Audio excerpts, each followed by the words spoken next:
The United States and other nations are involved in a secret arms race involving recovered alien technology. And before you laugh this video off as another conspiracy theory tall tale, you should know that this time, the source is one of the most credible to ever step forward.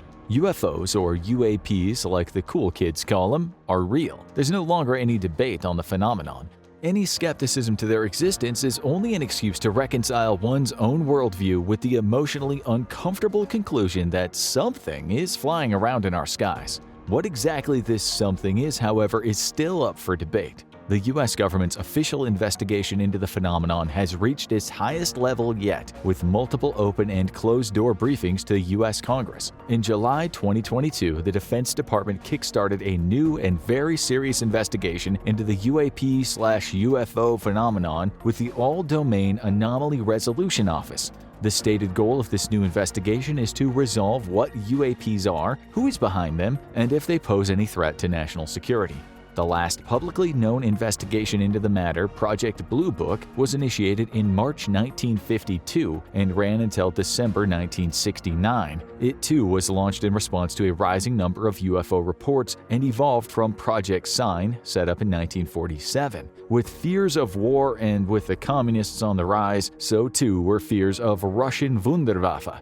But the rising reports of seemingly extraterrestrial encounters grew to a slowly smoldering panic that the government felt pressure to address. Many people already feared a Soviet nuclear attack, and the government also feared the Soviets could somehow exploit the UFO craze to deliver a sneak-first strike against the US. The investigation looked at thousands of UFO reports from civilian and military sources, though it was the military reports that the investigation staff was most interested in. In 1969, the entire effort was summed up in what would come to be known as the infamous Condon Report, which concluded that UFOs were not worth further study. The Condon Report highlighted the following key findings. Number 1. No UFO reported, investigated, and evaluated by the Air Force was ever an indication of a threat to our national security. Number 2. There was no evidence submitted to or discovered by the Air Force that sightings categorized as unidentified represented technological developments or principles beyond the range of modern scientific knowledge. And number 3, there was no evidence indicating that sightings categorized as unidentified were extraterrestrial vehicles. However, the report met with immediate controversy after it was discovered that the scientist in charge of the investigation, physicist Edward Condon, had joked about the UFO phenomenon being all a flap. But he wasn't supposed to reach that conclusion until the end of the formal investigation.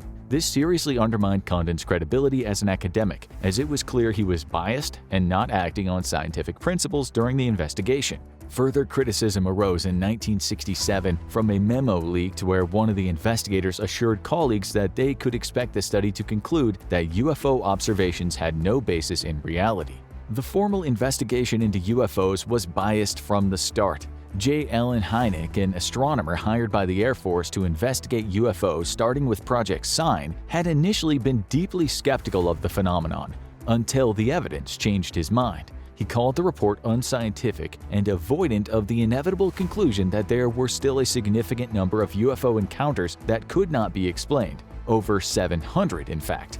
The official investigation into UFOs was shuttered, but it seems the official government interest in the phenomenon continued. Despite this, a culture of ridicule has pervaded the topic and been extremely useful for silencing witnesses. And only now, with US supremacy challenged by the rising power of China, is that culture being retracted.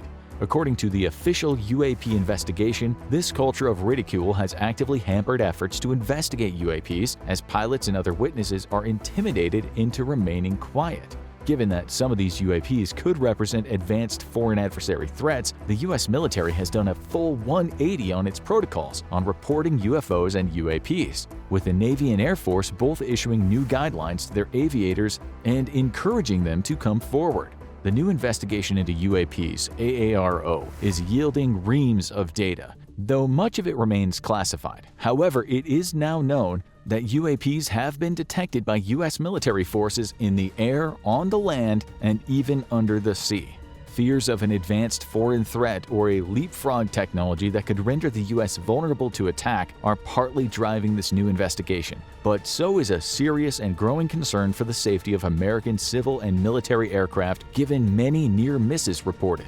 So far, the investigation has mirrored Project Blue Book, with the vast majority of cases being identified and explained as man-made or a natural phenomenon. However, there remains a disturbing amount of unresolved incidents. However, there's no indication yet that UAPs are alien in origin, though the AARO has confirmed that some of these unknown objects were physical in nature. We could simply just be dealing with an unknown force of nature we've yet to understand. But one whistleblower has come forward with a bombshell of a story, and he might be the most credible whistleblower to date. David Grush served with the U.S. Air Force before separating and taking a job with the National Geospatial Intelligence Agency, then transitioning to the National Reconnaissance Office. At the NRO, Grush served as Senior Intelligence Capabilities Interrogation Officer, where he worked as the NRO's senior-most technical advisor for unidentified aerial phenomenon analysis transmedium issues, at least according to him. He was also the NRO's representative to the official UAP investigation between 2019 and 2021. After that, he transitioned back to the NGA, but continued working on UAPs alongside the official UAP investigation and the NGA's own efforts in the area. Now comes the bombshell. According to Grush, the U.S. military has been actively recovering debris from UFOs for decades, starting in the post-World War II era. Even more incredibly, the U.S. has recovered fully intact vehicles. When asked about pilots, he commented cryptically that when dealing with vehicles designed to carry beings, that sometimes those beings were still inside of them at the time of recovery.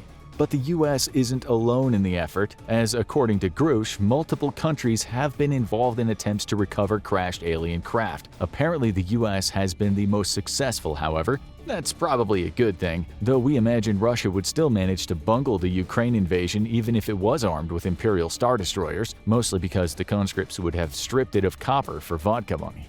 The government's been keeping this crash retrieval process a secret from even Congress itself. It accomplishes this by hiding recovery efforts within multiple agencies involved in UAP activities and the use of secret access programs. Basically, the U.S. government avoids congressional accountability by hiding agencies tasked with recovering UAPs within other agencies, sort of like Russian nesting dolls. Given that secret special access programs have incredibly limited oversight already, even at the highest levels of power, it would be easy to hide these efforts from Congress. Efforts to build the B-2 was at one point part of a special access program, and this classification is reserved only for the absolutely most critical of U.S. secrets. Grush claims that the world is involved in a silent arms race to exploit and develop new technologies based off of crashed alien junk. The U.S. enjoys the efforts of allies and defense contractors in its attempt to retrieve these downed craft, and one can hope that if what Grush says is true, NATO is at least in the lead when it comes to fielding alien-inspired doomsday weapons.